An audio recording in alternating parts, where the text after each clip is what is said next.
Bonsoir, merci de votre fidélité à notre première édition d'information de la soirée sur Oula. Voici les principaux. Sa Majesté le roi Mohammed VI a offert hier à la résidence royale à Salé une cérémonie de thé en l'honneur du prince Harry, duc de Sussex, et de son épouse Meghan Markle, duchesse de Sussex, qui effectuait une visite dans le royaume. Sur ordre de Sa Majesté le roi Mohammed VI, son Altesse royale le prince Moulay Rachid a reçu aujourd'hui en sa résidence à Rabat M. Sidi Mohamed Ould Maham, émissaire du président de la République islamique de Mauritanie, M. Mohamed Ould Abdelaziz, qui a remis à son Altesse royale un message du chef de l'État mauritanien au souverain. Et puis la Fondation nationale des musées dévoile son programme culturel pour la saison 2019. Cette programmation révélée lors d'une conférence de presse animée à Rabat par le président de la Fondation et le directeur du musée Mohammed VI d'art moderne et contemporain jette la lumière sur les maîtres de l'art moderne marocain.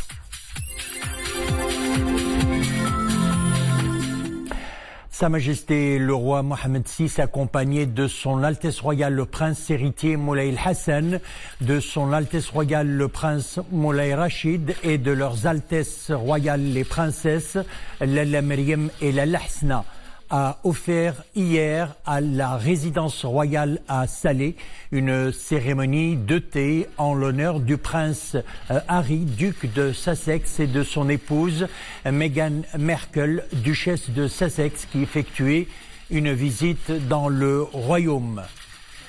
À cette occasion, le duc de Sussex a remis à Sa Majesté le roi, que Dieu l'assiste, un message écrit de la part de Sa Majesté la reine Elisabeth II du Royaume-Uni.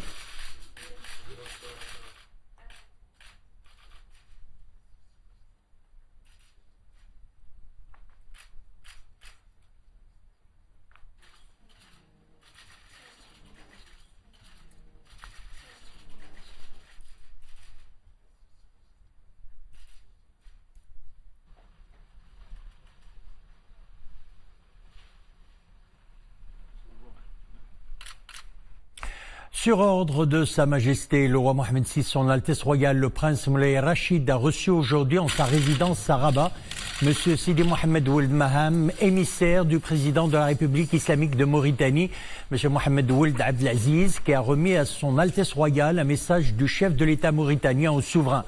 Cette audience s'est déroulée en présence de l'ambassadeur de Mauritanie à Rabat, M. Mohamed Lemine Ould Abi.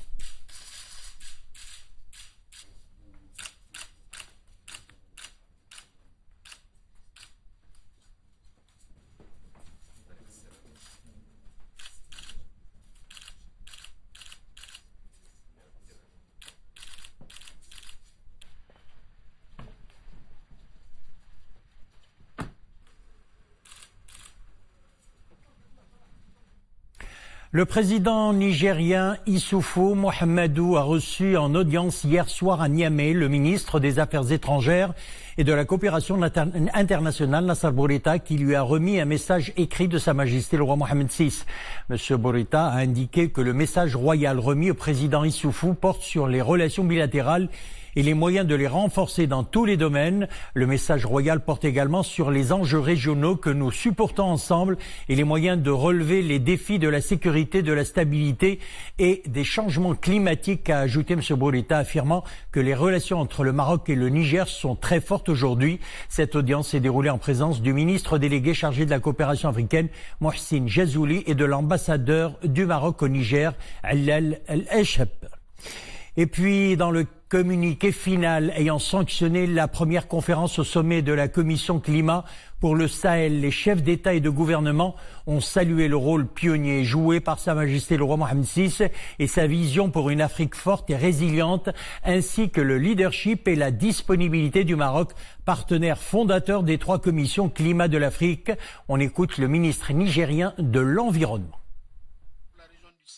Les chefs d'État et de gouvernement se sont félicités de l'initiative prise par Sa Majesté le roi Mohammed VI du Maroc d'impulser la création de 3 commissions climat en Afrique et son engagement pour leur opérationnalisation.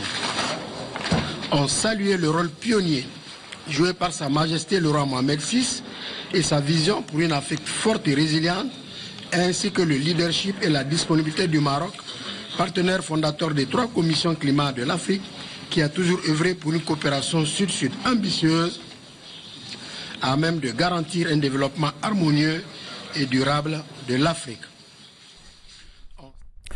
Le Maroc renforce son écosystème automobile. Le développement du secteur est sur les bons rails. C'est à Tanger Automotive City que l'équipementier automobile Varroc s'est installé. L'unité est spécialisée dans les systèmes d'éclairage externe de nouvelle génération pour l'industrie automobile.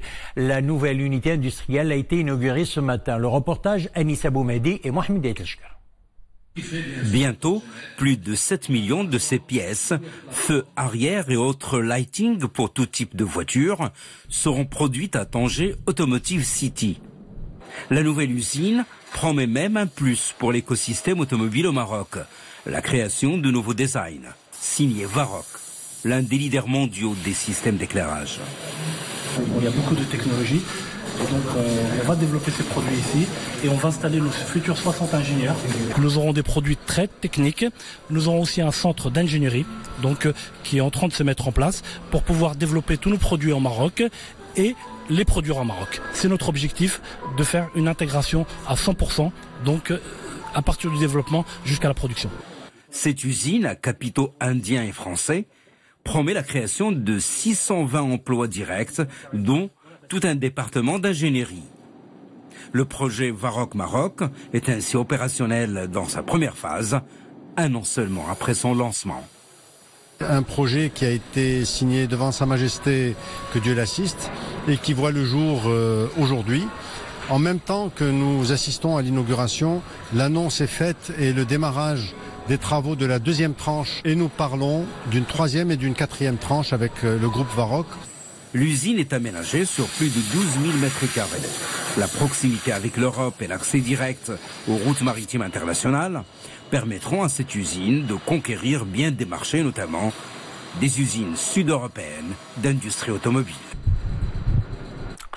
On passe à présent à l'actualité internationale. Les résultats provisoires du scrutin présidentiel de dimanche au Sénégal seront proclamés jeudi ou vendredi prochain au plus tard. C'est ce qu'a annoncé à Dakar le président de la Commission nationale de recensement des votes. Dimanche soir, le Premier ministre Mohamed Boun Abdallah Dionne avait annoncé la réélection au premier tour du président sortant et candidat à sa propre succession Macky Sall, qui aurait remporté au moins 57% des voix à l'issue du scrutin présidentiel. Les deux challengers du président sortant, Idrissa Seck et Ousmane Sonko, ont affirmé de leur côté qu'un second tour est incontournable au regard des résultats dont ils disposent. Et puis le président Muhammadu Buhari, toujours en tête de la présidentielle au Nigeria, selon les résultats partiels annoncés progressivement par la Commission nationale électorale. Le chef de l'État sortant, âgé de 76 ans, a jusque-là remporté 10 des 36 États de la fédération contre 5 à son rival Atiku Abubakar. Le président conforte donc son avance au plan national avec presque 3,5 millions de voix contre 2,9 millions à M. Boubacar. Le chef de l'État a notamment bénéficié de scores très importants dans ses bastions du nord-est du pays et d'un taux faible de participation dans le sud-est. En Syrie, des centaines de personnes, notamment des femmes et des enfants, ont quitté ce mardi l'ultime réduit de Daesh dans l'est de la Syrie sous la supervision des forces arabo-kurdes engagées contre les djihadistes. À leur arrivée, les FDS, les forces démocratiques syriennes, ont procédé, comme d'habitude, à des fouilles et interrogatoires poussés pour identifier d'éventuels djihadistes parmi la foule. Il s'agit de la 4e évacuation en moins d'une semaine. Depuis décembre, près de 50 000 personnes, principalement des familles de djihadistes, ont quitté la poche de Daesh, selon l'Observatoire syrien des droits de l'homme. Il est désormais le salon de référence du domaine de l'énergie solaire et de l'efficacité énergétique au Maroc. Solar Expo Maroc revient dans sa 8e édition. Une centaine d'exposants présentent les dernières innovations techniques en la matière. Salon organisé sous le thème cette année « Perspective d'évolution des énergies renouvelables et de l'efficacité énergétique dans le monde et en Afrique ». Sarah Katir. Renforcer la dynamique du secteur de l'énergie solaire et de l'efficacité énergétique au Maroc, accompagner les ambitieux programmes du Maroc en matière d'énergie renouvelable et contribuer à la création d'une synergie entre les différents opérateurs du domaine nationaux et internationaux publics et privés. Tels sont les objectifs de l'Expo Solaire Maroc qui souffle sa 8e bougie à Casablanca. C'est notre 3e participation au Solar Expo au Maroc. Là, c'est une opportunité de rencontrer nos clients, nos anciens clients et nos futurs clients. Bien sûr, on rencontre d'autres partenaires et d'autres concurrents. Là, on vise pour ce salon de notre part de marché au Maroc et on vise l'Afrique aussi. Le Solar Expo Maroc est l'un des salons les plus importants en son genre au Maroc où se rencontrent exposants nationaux et internationaux pour présenter leurs produits récents et innovants. Maintenant, le Maroc, c'est devenu un marché très prometteur pour tout ce qui est énergie renouvelable. Et donc, voilà, nous, aujourd'hui, on est à la recherche de clients potentiels. L'événement s'assigne pour mission, celle d'accompagner le plan énergétique du Maroc et d'être une plateforme B2B de l'énergie solaire et de l'efficacité énergétique au Maroc, en Afrique et dans le pourtour méditerranéen. On retrouve Sarah Katir dans un autre sujet qui touche à la médecine. La Société internationale de l'application de cellules souches tient son 5e congrès à Casablanca. Congrès animé par plusieurs spécialistes internationaux, experts de l'innovation en matière régénérative. L'occasion d'aborder les différents aspects dans les traitements par les cellules souches dans de nombreuses pathologies. Le 5e congrès mondial de la thérapie par les cellules souches a été l'occasion d'aborder les différents aspects du traitement par cellules souches de nombreuses pathologies et leurs opportunités d'application. Une innovation qui peut apporter des solutions adaptées aux maladies chroniques. Aujourd'hui, le Maroc aussi s'engage dans cette thérapie. On a déjà commencé depuis quelques mois cette thérapie au niveau quelques centres au Maroc, à Rabat et Casa FS. Et maintenant, on commence à avoir des résultats pour l'arthrose et pour le diabète, aussi dans la chirurgie plastique. Espérons qu'on peut développer cette innovation au Maroc pour qu'il soit un hub africain, Inch'Allah. Hier, nous avons fait 4 patients et nous avons commencé 3 mois pour des patients. Et ceci permet d'éviter d'arriver à la chirurgie des fois, et on traitait d'autres maladies que vous allez voir aujourd'hui, le diabète, le Parkinson. Donc c'est une nouvelle médecine que nous avons beaucoup de choses à découvrir. Ainsi, les cellules souches et leurs diverses applications aux différentes disciplines médicales peuvent améliorer le confort de vie, apportant un réel bien-être, notamment en termes de la gestion de la douleur. Maintenant, on a trouvé des techniques pour prendre soit dans la moelle osseuse, soit dans la graisse, soit même dans les urines. Donc on peut c'est-à-dire extraire ces cellules souches, on peut les mettre en culture, on peut les multiplier, on peut les garder en vie à vie. C'est-à-dire il peut venir, il peut prendre ces cellules souches quand il veut. Ou ces cellules souches peuvent être le traitement de toutes les maladies dégénératives, aussi bien nerveuses, l'Alzheimer, le Parkinson, les plaies. Les cellules souches sont une véritable révolution dans la sphère médicale. Elles permettront de régénérer efficacement les tissus humains, ce qui en fait la médecine de demain. On passe à la page culturelle. À présent, la Fondation nationale des musées dévoile son programme culturel pour la saison 2019. Cette programmation a révélé lors d'une conférence de presse animée à Rabat par le président de la Fondation et le directeur du musée Mohamed VI d'art moderne et contemporain jette la lumière sur les maîtres de l'art moderne marocain et la créativité artistique africaine avec un focus sur les grandes figures mondiales de l'art. Reportage Abdelrahim Benchiri, Nissel Hamdaoui. La Fondation nationale des musées promet une programmation culturelle éclectique, à commencer par braquer les projecteurs sur les pionniers de l'art moderne marocain, notamment avec une exposition intitulée Hassan Leglaoui, le sel de ma terre. Un vernissage qui aura lieu au musée Mohamed VI de Rabat du 2 avril au 31 août. Autre temps fort de cette saison 2019, un regard sur la créativité artistique africaine. Pour la première fois, 54 artistes de l'ensemble des pays africains mettront en avant l'Afrique des Lumières. La Fondation gratifie également le grand public d'un beau voyage à travers le courant impressionniste.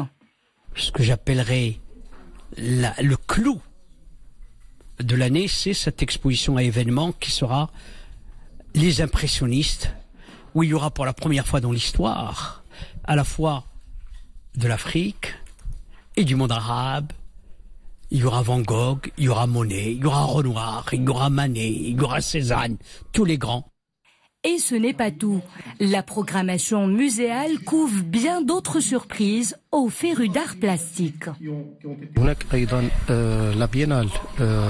Il y aura la première biennale internationale de l'art contemporain à Rabat, dédiée à la création artistique féminine, au niveau du pourtour méditerranéen en particulier, et à la créativité féminine en général, que ça soit à l'échelle nationale ou mondiale. Cette saison connaîtra la réouverture d'une partie du musée des civilisations à Rabat, après sa réhabilitation et la classification des objets exposés par période historique. Autant dire que la saison 2019 s'annonce donc riche en rendez-vous culturels de grande envergure. Voilà une belle invitation à venir s'abreuver d'art et de savoir sur les grands courants artistiques. On reste dans le culturel. C'est un atelier d'art dramatique organisé dans l'amphithéâtre de la faculté des langues et des arts à Ait Melloul. Il réunit une soixantaine d'étudiants. Un atelier animé par le grand comédien installé à Bordeaux, Wahid Chakib, acteur et metteur en scène. Reportage Hijb Tamek, Achour Ben Messoud, sur un commentaire de Mounia Marouche.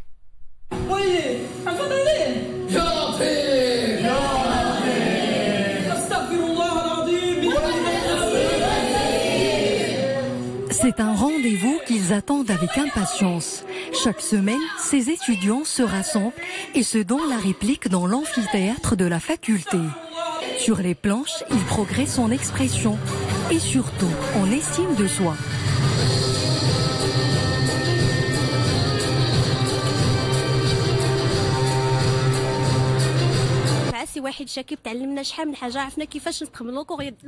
Nous avons appris beaucoup sur l'expression scénique, le jeu dramatique. Nous en avons développé plusieurs capacités. Maintenant, nous prenons facilement la parole en public. D'ailleurs, cet atelier nous permet d'oublier un peu le stress des études, mais également d'apprendre un métier.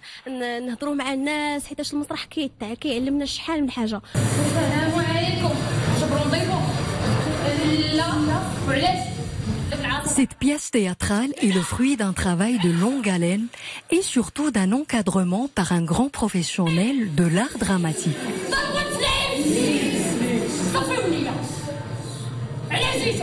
L'objectif de cet atelier, c'est de travailler avec les étudiants sur le vivre ensemble, sur les techniques d'improvisation et d'interprétation, et aussi c'est pour le travail sur le travail du comédien.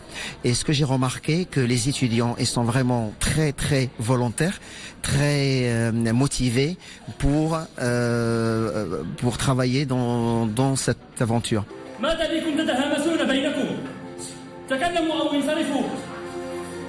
Le théâtre n'est pas seulement du texte et de la mise en scène, c'est surtout de l'émotion et de la passion. Et qui sait, un jour, cet atelier de la faculté des langues et des arts d'Ait Melloul donnera naissance à de vrais dramaturges. Un petit mot de sport à présent. Élection de la Marocaine Bouchra Hjiyej, vice-présidente de l'Union arabe de volleyball, présidente de la Fédération royale marocaine de volleyball. Bouchra Hjiyej a été élue lors de l'Assemblée générale de cette instance qui se tient actuellement en Tunisie. Cette Assemblée générale coïncide avec le championnat arabe des clubs auquel le Maroc est représenté par le club omnisport de Meknes, le CODEM.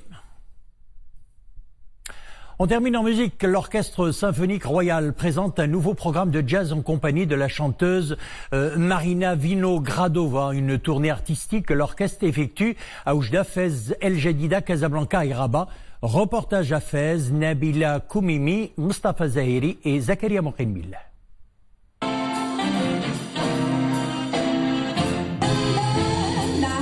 Des œuvres de jazz des plus connues, interprétées par la chanteuse russe Marina Vinogradova. En compagnie du jazz band de l'Orchestre symphonique royal, cet artiste enchante le public avec les grands standards de jazz. Un programme musical éclectique et varié. Le concert veut être formidable parce que je veux chanter avec l'orchestre, avec le Big Band de Maroc, Big Band Royal. Et je suis très contente et très heureuse que il joue très bien. Marina Vinogradova a débuté en jouant du piano classique avant de s'orienter vers le jazz. Elle poursuit ses études au Collège de musique improvisée de Moscou, puis s'installe à Boston au Berklee College of Music. Son répertoire inclut le jazz, le blues et le gospel. J'aime assister à ce genre de spectacle. Cela permet de se défouler et de passer des instants agréables. C'est un grand honneur pour nous, c'est un grand bonheur pour nous et nous sommes très contents de pouvoir venir ce soir regarder ce spectacle.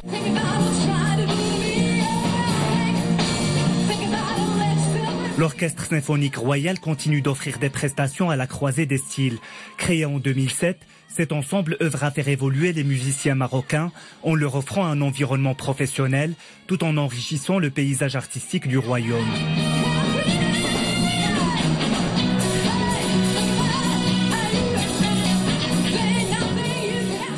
Voilà, c'est en musique que nous refermons notre édition. Merci de l'avoir suivi. Le retour de l'info sur Lula, 20h30. Excellente soirée, à demain.